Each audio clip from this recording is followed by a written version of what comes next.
법원은 김학의 전 차관이 문제가 된 성관계를 한 것은 맞다고 봤습니다. 하지만 재판에 넘겨진 혐의 상당수의 공소시효가 지났습니다. 결국 검찰이 늑장 수사를 한 것이 무죄의 원인이 됐다는 분석입니다. 백승호 기자입니다. 1심 재판부는 김학의 전 법무부 차관의 성접대 뇌물 혐의와 관련해 김 전 차관이 건설업자 윤중천 씨가 소개한 여성과 여러 차례 성관계 기회를 제공받은 사실은 인정했습니다. 하지만 재판부는 유죄 선고 대신 사실상 무죄 취지로 소송 절차를 끝내는 면소를 결정했습니다. 검찰이 성접대와 각종 금품 수수를 묶어 뇌물 혐의를 적용했는데 공소시효 10년이 이미 지나버렸던 겁니다.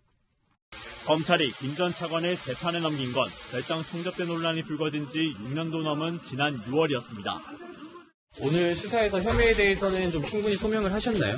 네, 성실히 조사에 임했습니다. 하지만 김 전 차관이 받은 마지막 성접대 시기가 지난 2008년이었고 뇌물 액수가 1억 원이 넘지 않아 지난해 이미 공소시효가 끝나버린 겁니다. 지난 15일 1심 재판에서 징역 5년 6개월을 선고받은 윤중천 씨 역시 성폭행 혐의 부분은 무죄가 선고됐는데 역시 공소시효가 끝났다는 게 이유였습니다. 당시 재판부는 2013년 검찰이 적절히 공소권을 행사했다면 윤 씨는 적정한 혐의로 법정에 섰을 것이라고 언급하기도 했습니다.